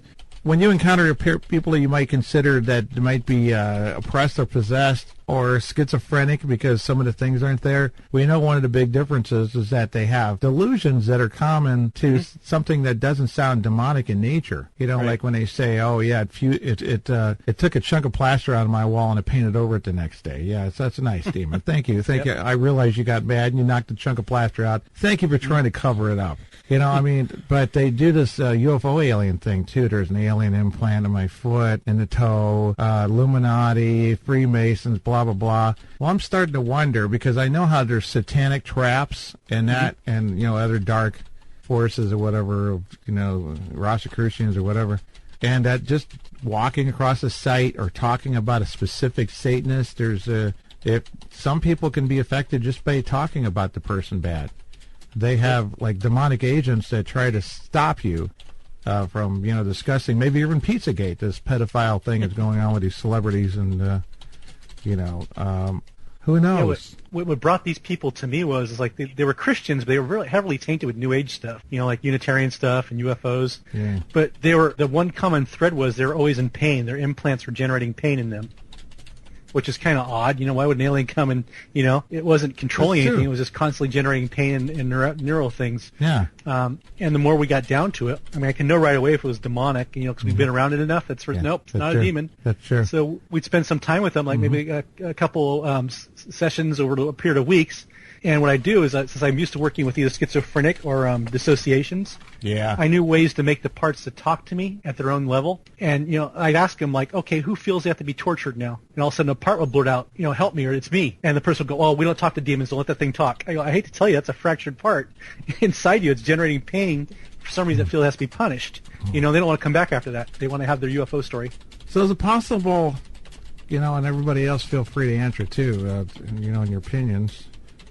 It's a research note, that what if, however they suddenly gravitate towards alien and Illuminati, I don't want to say conspiracy theory straight across the board because a lot of it's true, you know, Freemasons and all that stuff, Rosicrucians, Satanists, did they start this way initially and then they got paranoid from it? Because we know some people have had nervous breakdowns from experiencing something younger and then falling into conspiracy theories because they're looking for it and everything, and then you talk to the right person, but then that first thing that comes out of their mouth, you know, I'd have to interview a few people and find out what came first, you know, this conspiracy theory stuff and then their classic schizophrenic personality, because if they start to uncover some truth of some nature, they, you know, the nature of the beast would try to take them out.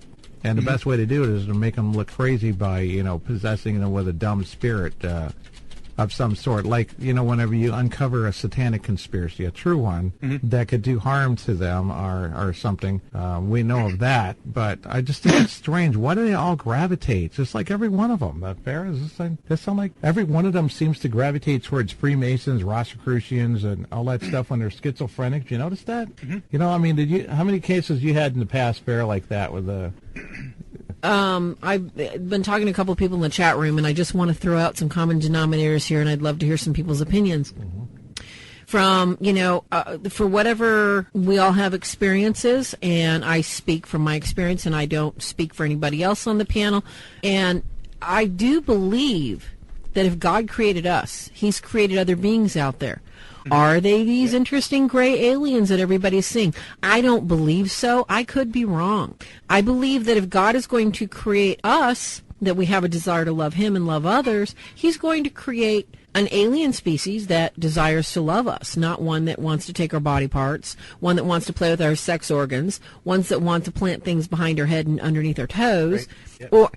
And another thing, too, if these beings are actually visiting us and bothering us and they're a different species, tell me something. Why don't they colonize underneath the ocean where we can't even go, and they come up from time to time? We have, divers from Hawaii, Venezuela, Brazil, Greece, Athens, Rome, Alexandria, that have dove, thousands of years for pearls. Not one has ever documented or drawn an alien encounter under the water. Whereas we do have myths of all these, sirens and mermaids and mythological beasts. but nothing in a spear running around the ocean going, I'm just going to bubble up to Earth and go bother the humans. That, the common sense rationale does not compute here, folks. Yeah. The experiences that I've had, that I've seen, that I've known, and that I've witnessed, from New Mexico to Colorado to California to Washington State to Michigan to Virginia to New York to Canada, the bottom line with any of these people that have a good friend of mine, oh my gosh, right there, up by Saskatchewan, regular UFO sightings, regular light sightings. Do I know what they are? No. Can I tell him he's seeing things? No. He's seeing something. Do I know what it is? No. Do I think it's demonic? Very good likelihood. And why do I say that it's probably demonic? Because if it was angelic, wouldn't he be happy? Wouldn't he just go to bed with a smile on his face? No, it's seriously, folks, if you're not feeling good and if you're scared and if you're like, I don't like that, chances are it's not something nice. So the people that have had the whole gray experience, or the whole tall guy, the whole tall white guy experience, or the other alien encounter I've heard is it wasn't called a reptilian. It was called the scaly creature. Because it looked like it was heavily scaled. Gargoyle? It was like kind of like a mix between, who is that thing from Japan, the Godzilla thing? It looked like a Godzilla alien to them. Yeah. Because the eyes and the scales and everything. To me, that is, one of the lower level demons from inside the earth. But these people are they're actualizing their experiences into something that is cognizant to what we know here on earth, like, the Komodo dragons or albino animals, that sort of thing, because there's no point of reference for these people that are scared. In my experience, though, these things that are basically haunting them, bothering them, scratching them, pinching them, leading them out into the middle of the woods, they're waking up with no recollection of why they're there, and they feel, sick, they puke, they have problems, they have mental issues, mental blocks. That's demonic, and this is exactly how demonic works. It begins with your mind. It messes with your head. It stops time. It plants messages and feelings and emotions and scenes in your mind that can't possibly be happening, but you're seeing it. It's like a lucid dream that you cannot wake up from. Yeah. You nailed it. You nailed it. If you don't feel safe around it, then it's demonic. If you don't feel comfortable. Your instincts. You get that unnatural, well, it is natural instinct, but it's an unnatural feeling that we have like when you're in the presence of true evil and you get that. Yeah. But the SRA abuse thing is parallel to this thing, and I think that, Agent Mulder got it, but he put government conspiracy people in instead of Satanists, like generals and stuff over here. And let me tell you real quick here, if we haven't mentioned it before, was that all of these alien abductions where they start getting probed and stuff, that's a satanic ritual that they do with straw, sorry. But they probe all your orifices, and they're also something else Satanists do too, is they use some drugs to give you like a suggestion that it's an alien encounter to mask what they're doing. Now, you can have a group of Satanists in there. You think every woman is able to bear a child and give it for sacrifice? No. So what they do is they go to using ritual magic and drugs to get the person to fall under hypnosis, give post-hypnotic suggestions. They get them impregnated, by more than one person, and then they put them back safely in bed or whatever, and come back and they do the same thing to snatch the baby and take the baby out. And exactly, and you know what? Anymore. The common denominator here is the sex organs and the assault on them being raped or being cut open, having their fallopian tubes and them being cut out, or missing something internally, or being raped and impregnated and then not knowing that they've had, their baby has been cut out of them. So, Michael, tell us a little bit more about this common denominator that a lot of people don't understand about, satanic ritual abuse cases that also concur with a lot of alien abduction and alien molestation. So-called. Yep, most of mine are that way. I haven't had a really abduction yet, What happens is they look for people either. to associate. They look for, the Satanists. They know they can almost discern it like we can discern spirits. Yeah. I've been told they can discern people that dissociate. Yeah. These are people that have been fractured since the age of 2 or 4, all the way back to the fetus, however it happened. Yeah. And so when they get that 4-year-old to come up, the 4-year-old doesn't know they're in a 30-year-old body, and they're seeing themselves being overpowered by a 30-year-old man. They think they're 4 years old. And that's how they take the torture. And they're being used for rituals and that sort of deal. Yes. That's why these parts are always in pain. They have some parts that are trained to consistently transmit the pain, which the person up top thinks it's a neural receptor from an alien or being electrocuted. And they're reliving the electrocution that the other part was reliving from the ritual. And that's how they keep these things in check. It's like layers upon layers of dissociated parts inflicting pain. Yep. That's how it's achieved. I know, isn't that awful? Yeah. It is. And what did they do before the flying saucer phenomenon? Yeah. Before Isaac Asimov and H.G. Wells and all them, if you... and how are you going to do this? You have to, talk to old church historians or whatever, I don't know. But it was other things before it was UFO aliens that they made you believe that it was, including, like apes from, like in the Tarzan thing, that it was apes, you were kidnapped by apes that came out of the woods or something like that. That's what came before this UFO. They're taking advantage of this phenomenon.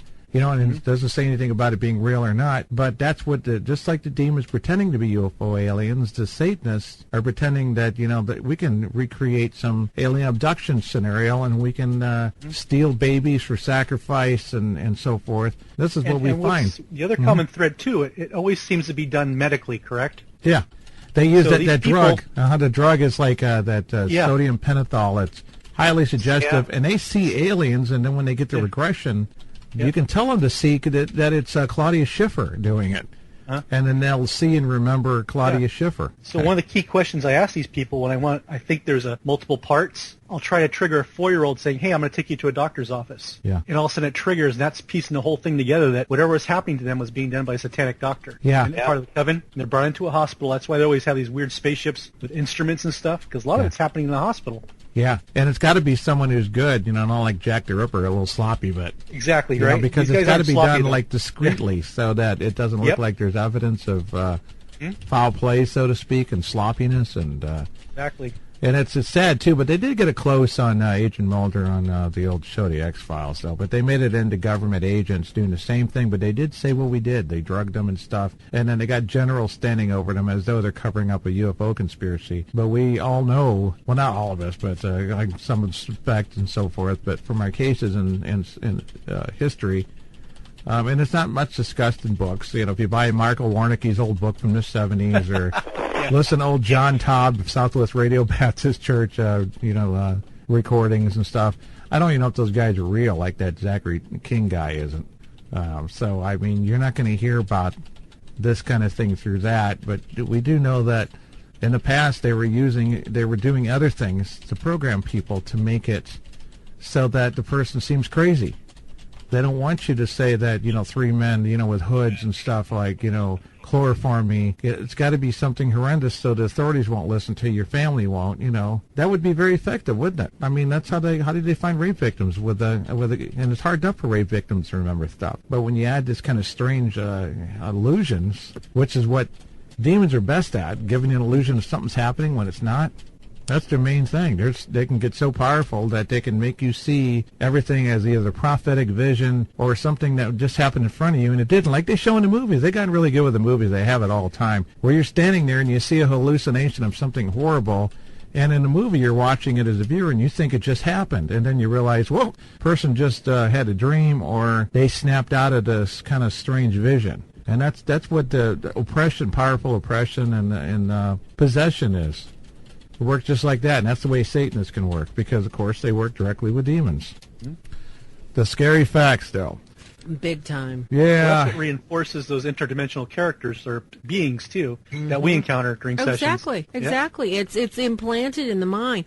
And, I wanted to talk to Kevin about that, too, because, we were talking about conspiracy and the whole idea that, conspiracies can be planted with the whole idea that, it's an alien craft instead of maybe a weather balloon, or it's an alien ship instead of the government actually, is working on a new helicopter that has, some sort of stealth technology to make itself invisible. Yeah. And, my question to you, Kevin, is why would we even need the conspiracy when the government is so tight-lipped and they're so good at killing people that can possibly tell anybody? Why do they need conspiracy? Mm-hmm. I think it's an anti-God thing. And here, let me give you an example, okay? Like just the other day, I was doing ufology stuff on Facebook, and I come across a video that was posted, and it shows it's supposed to be, one of these interviews from Area 51 with Ray Alien. It's about 5 minutes long. The alien goes on basically to say, we're not what you think we are. We're time travelers. We're you from the future. We're coming back, and the big secret is that there's no God. Oh stuff my. Like that. When I see stuff like that, screams of satanic propaganda. Yeah. Wow. Yep. Sure. That's kind of like that movie Arrival just happened too, right? It was from the future, almost that same plot.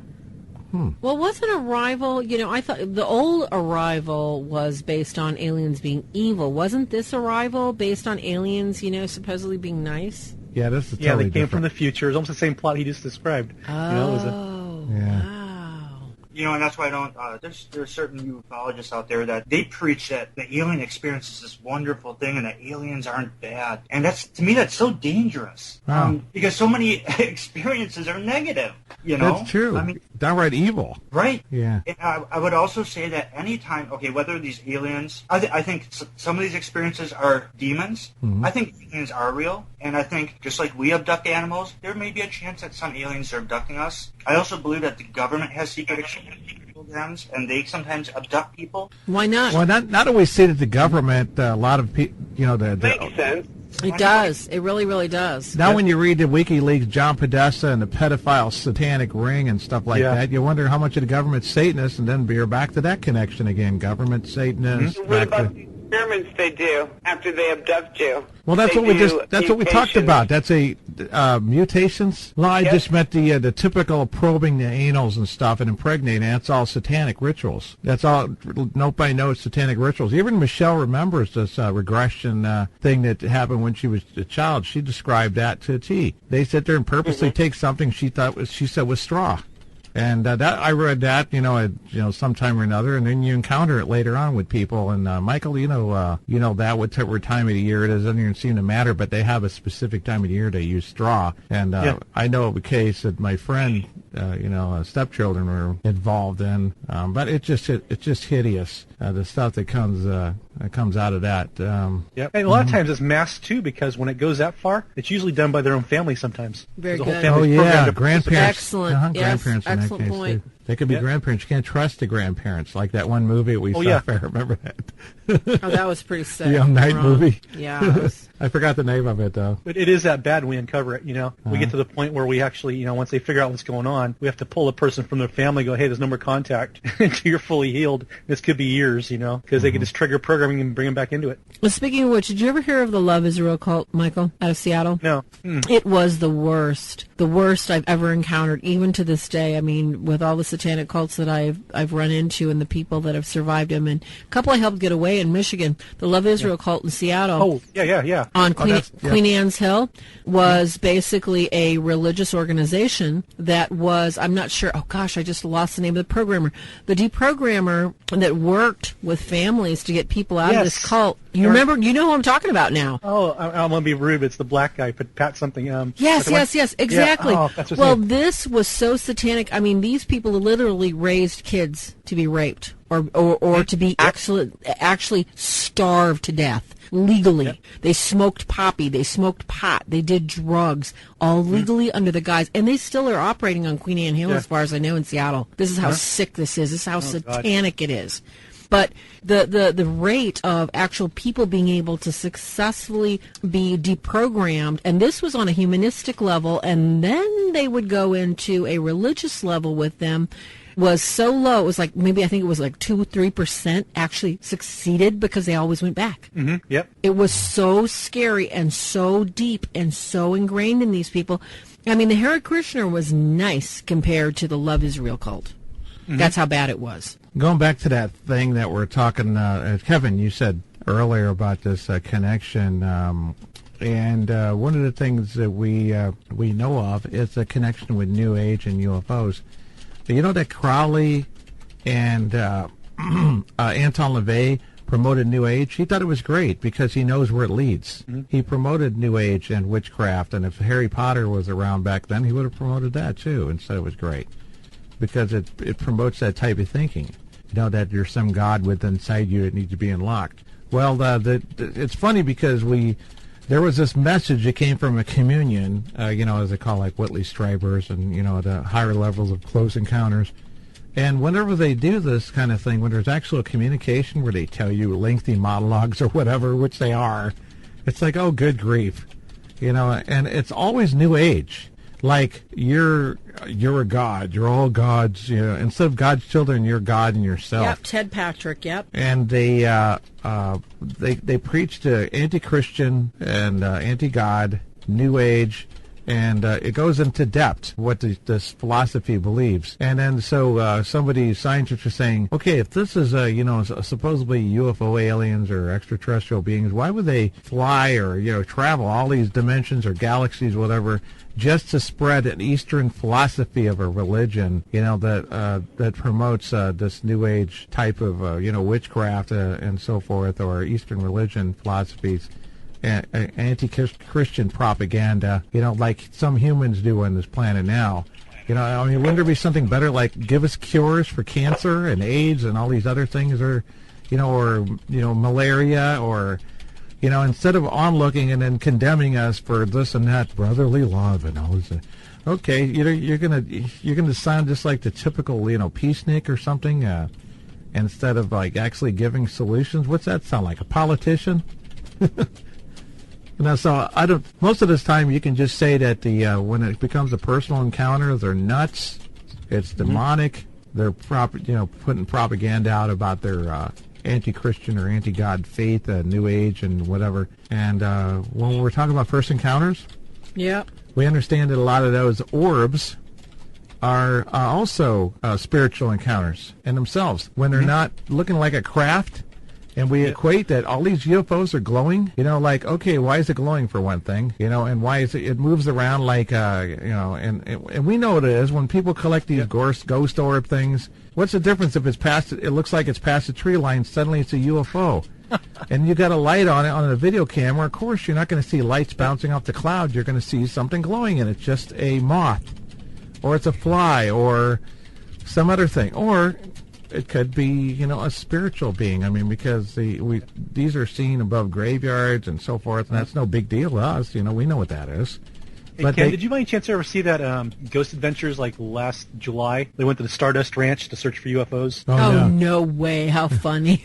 And then that's what turned up. They went there to look for UFOs, and all of a sudden the demonic stuff showed up in the house. They were even calling it demonic, Yeah. Also, they recognize it as demonic. Good for them. Let me high five the guy if I ever go to a convention and they pay me to go there, because I'm not going unless they pay me. They have no idea what they document. They get it right, but they don't realize they get it right. They need to stop crossing these things. Like I said, there's a V in this thing above Deb's house. It's so big, the cops and everybody sees it. And when it's not a personal experience anymore, you got to go, what the heck was that? Yeah. Even with my mother seeing that, with when she took the dog outside. Or, anytime we see a spirit, how many times is a husband fast asleep and the wife is seeing it? Can't wake him up, then it's all the parallels are there. That's what people should have done. They should have put that in there and in consideration when Kevin said that there was this research checklist. But we don't have to, because we kind of like, most of us grew up as, like you said, watching these UFOs and the books without their communion, Whitley Strieber and whatever, whoever these people are. And then we get to know about demonic activity and the nature of the demonic and, what they do. And then we start going, like when the red flags went up in the 80s, when this gal was telling me about her experience with a UFO alien. I said, that sounds like a demon. And then we tested it with Jesus' name, you can't beat that. And that's sometimes the only thing that we have. And I was like, the guy brings out his shotgun, and it didn't do anything. It didn't leave traces of blood. You shot at it. So what are these things? And they're spirits. If they're interdimensional travel, it's demonic. If they like to hover around at night, demonic. The old accounts of the church is that demons did have, like, little mouths no noses, sometimes 2 slots or nothing at all. Yeah. Big eyes, little heads, about 4 feet tall, naked gender. Sometimes there was accounts of them being scaly reptilian. Yeah, and wouldn't you agree with that, Elmo? That's basically what you've heard about? Oh, yeah. Poor Elmo, forgot about him. Most demon, entities that I've ever, pictured, seen or anything would sound something like that. I mean, look at your picture of, like, your devil, you know what I mean? It has horns, hooves, all the typical idea of what a devil is. You could probably say that about a, reptilian. It kind of looks like a demonic-looking creature. I mean, I don't say that all UFO cases are, extraterrestrial. I think I heard like 1% of it could be, and the rest is up in the air because more than likely it's either fake or mental illness or anything like that. And then whenever, the demonic comes in, I mean, Kenneth, you know this, just from me. Whenever I start to come across that stuff, I send them over to Kenneth and Farah because I don't deal with that. That is not up my alley. No, I don't blame you. I don't blame you at all. It's just horrible. Yeah, keeping an open mind is important on a lot of things, because that's not a religious belief that you're crossing into. Like this, we dispel myths every week, one way or another. And one of them, of course, is that demons can do good. And when people totally get off on some ideas like that, that's dangerous. But, it's like Agent Mulder said, the truth is out there. And it's just a strange phenomenon, and I can't figure it out. I mean, the closest I could get on the supernatural side is when I was on Zombie Road and that Children of the Grave shoot, and we're looking on a hill with color, those are black and white. It was a 256 grayscale FLIR camera that the shadow heads and shoulders on the hill appeared. We caught them. And there wasn't any, I know about video and all this other stuff, and it was very cold out, too. It got down to like 37. You could see your breath and all that. That's one of the things, I could sit and I can come up with some things like maybe there was some old Civil War massacre, maybe a tribe, and, you used to live in this area around a hill. You might be looking at, when you go to Civil War sites, you sometimes hear and witness the phenomenon of the past, as, what they call string theory and stuff, like you're looking at a portal from the past. I think some things of negative nature, like battles and so forth, because you never hear it good, like you go into your grandmother's house and you have a vision, appear to you in the ghostly form of their 25th anniversary. I mean, it's always negative stuff. So when negative things happen, they say they actually make an imprint in time. I think it's more complex than that, and there's always a spirit of some nature behind it. Maybe if it's just one spirit who's projecting his whole surroundings, who's haunting the area, that kind of thing. But on the same, side of things, we look at this UFO phenomenon. We wonder, what the hell are these? What was this black box that Deb's ship that she described dropped and went out and looked for? It was a black box. It was square, right, Deb? Pretty much. Yeah, Ken. It was. Yeah. It was a big square box. And it dropped it from the bottom of it. We thought it would be easy to find in the daylight, and we found nothing. Yeah, and there was no evidence anybody drove out there with tire tracks to retrieve it before you got it. Yeah, absolutely nothing. There was a place up where where my parents were living before they passed away in New Haven, Missouri, and in Herman they got one of those burned crop circles kind of thing going on. Not crop circles, but it was burned into a field, and the government came out there of some sort and kind of like restricted people going over there. But then again, it could have been experimental craft that crashed instead of them. Why would they go all this trouble hiding UFOs? Same thing about the Nephilim. I was thinking, we got some old pictures you see on the internet that look black and white and they look older, like the pictures of the King Tut expedition. And you're like, okay, who gives the permission? Stuff leaks out. Okay, we know this was WikiLeaks in the modern day and all that stuff. It's impossible. So some government runs over there. Oh yeah, we better hide this real quick. This shows that people used to be 18 feet tall. Oh hey, all right. kill everybody right now, And so you see this stuff and you find out it's just Photoshop. They enlarge the, the scene to the person's body, and we're supposed to think this supports the idea of the Nephilim. We know there were giants in those days, as it says in the Bible. For some reason, we haven't found dragons, even though all the cultures believe it. And in 1500s, they actually had a book of animals, and 4 types of dragons was listed in there, and they didn't say mythological creatures on the front of the book, so to speak. So and we know about Japan. If you go to the extremes, you go to Europe. Dragons, St. George and the dragon. At least they called it a dragon then. I don't think it was a Gila monster. If it was terrorizing the whole village, it must have been pretty darn big. So all of this stuff drops in the memory, like they said in Lord of the Rings. Legend. Let's see. History becomes legend. Legend becomes myth. And how much of this stuff, now even will fall into that if it just went so well undocumented that you only had to... Ken, do you think that the government would feel like if they did share anything with the people would go into a panic mode? Yeah, but not for the Nephilim, because they're dead. It's like the dinosaurs. Yeah. So they uncovered a T-Rex that's 8 stories high, and no one has a problem with that, a monster, but, everybody's going to run scared like 18. We got Shaq, he's 7.5 feet. The Alton Giant, how long was, Alton Giant used to be the tallest one in record in the Book of World Records. I don't know who the tallest one now is. Slender Man? Yeah, right. It doesn't make sense to me. They got all the trouble and they're going to grab the bones, and then they're still trying to, on the other side, they're trying so hard to find a missing link that they grab monkey bones and stuff like that and call it Lucy, and then, they're supposed to yank it, but they still put it in history books. Lucy's been proven, and so does Peking Man, been proven false. That now they can check DNA and other things on the bones, and they realize this one's from a chimp, this is from a giraffe, and that's how stupid. They haven't found any missing link bones yet. They found rickets, and humanoid forms that they called Neanderthal man, that just more primitive looking men, which you can see now if you look at some, people in some, neighborhoods or whatever. And the cultures, is there a whole race of them? And just because you found one set of bones? But it's just an example that, how much trouble would they go for, we're still unable, everybody believes in UFOs. They took a poll, just like they did with the ghost, and a really large percentage, Farah might remember, of how many people believe that there's possible there are UFO aliens or extraterrestrial beings out there somewhere, and that we're not alone in the universe. It's pretty high, like 73%. We're not alone in the universe. Yeah. And definitely we're not alone. That's not that's true. Yeah. Even with the spiritual side, we're not alone in the universe. It was really high on that one, but in the 80s or something percent. I think that's a conspiracy theory in itself to think that everything's being hidden entirely. And that Gallagher used to joke and said he would start talking about all the stupid stuff going on, and he said that's why the UFOs aren't landing, because we're so stupid.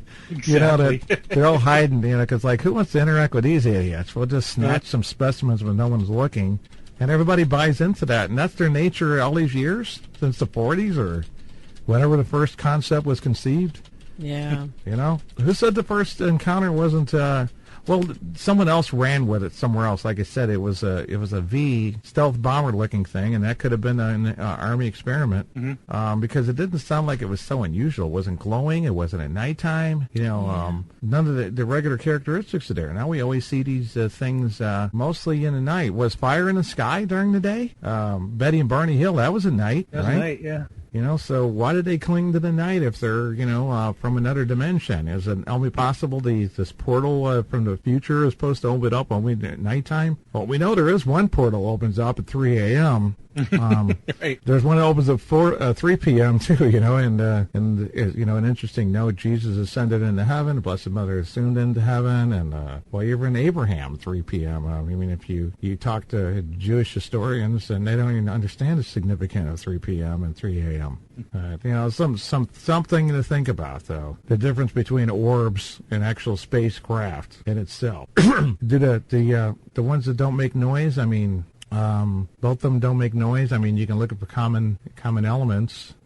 But yeah, we'd have to almost experience it ourselves so we can really analyze it. And that's the benefit that some of us had, and the pitfall too, of personally experiencing things, because you can analyze it in yourself, like the shadowy visitor that came to visit me bedside when I was 18. I've seen it before. But this time I had a friend sleeping over from the military. He was visiting, and he saw it because I woke him up, and I sat up in bed and said, "What do you want?" And he saw its long outstretching arm pointing at me from the side, where I saw it from the front. Now that's what changed my life, you could say, because suddenly I got it validated. But if you had a friend who was with you and they saw the two UFO aliens too, instead of just it coming out in regression therapy, why did Barney and Betty Hill need regression therapy? Why did they have that missing time? That sounds like a drug, like the date rape drug, one of these things, taken. Why can't people remember it without regression therapy? This one therapist said, if you tell them under hypnosis that a UFO has landed in your field and an alien came out and they took you aboard the spacecraft, he says that they'll start to recall an experience, no matter who it is. They pulled a bunch of different individuals into the study, and they'll start to fill in the blanks of what happened and after they got pulled in the spacecraft, as though it's been recreated in their mind. And their conclusion was this is kind of psychological or spiritual. Some said spiritual because of the elements that were in there. But that's interesting. Hey, look at this. I can't believe it. It's already time to take the flying saucer back into space. Well, we know what this phenomenon called UFOs really is. Tune in for another episode of Demonology Today. Anyway, any closing thoughts? I tell you what, look for us on YouTube under Deel UFOs. No, not really. And let's tell people how to get a hold of Kevin and Elmo and yes, everybody. Michael. Let's chime in, okay, Kevin? I'd like you to chime in, sweetie, and let people know how they can contact you in case they have or they need more information on conspiracy theory and you and your lovely wife. How do we find you? Well, the easiest way is to go to Facebook and go to the Northern Wisconsin Paranormal Society Limited, or you can contact the UFO Wisconsin Research Team. Let's see. Yeah, and if you go there, then there's a link to our website, our webpage, and our website, and let's see, also Paraversal Universe on Friday nights. That's right. That's right. You guys have a great show. Yeah. All right, Elmo, how do people find you, you ufologist, you? I'm not as fancy as everybody else. You can just find me on Facebook, elmerboster.com. And his name isn't Elmo, it's Elmer, E-L-M-E-R, Boster. That's because he laughs like Elmo every time I talk to him. He's so sweet. No, it's when you poke him in the belly. Be nice. Yeah, and of course, we have Michael Norton, M16 Ministries. He's going to be coming out with a new book here. We're going to be interviewing him soon on M16 Ministries. Basically accomplishes, on the street, in your face, things that most people can't as far as spiritual warfare goes, helping people out of demonic situations, satanic, especially focusing on satanic ritual abuse cases. And how can people find M16 Ministries, Michael? Sure. M16ministries.com. And a lot of our old stories and this other stuff is found on M16ministriesblogspot.com. Either one of those sites, you can find us. Wonderful. And Deb Johnson, where are you hiding these days? Did she leave already? In the dungeon? I'm hiding in the dungeon. Oh, my God. Okay, everybody can find Deb here on the shows. And, of course, you guys know you can find Kenneth and Farah Deel. We have a public page, we have a private page, and we have Swords of St. Michael. And we're always here. If we cannot answer your questions, okay, guys, we're not too proud to beg, okay?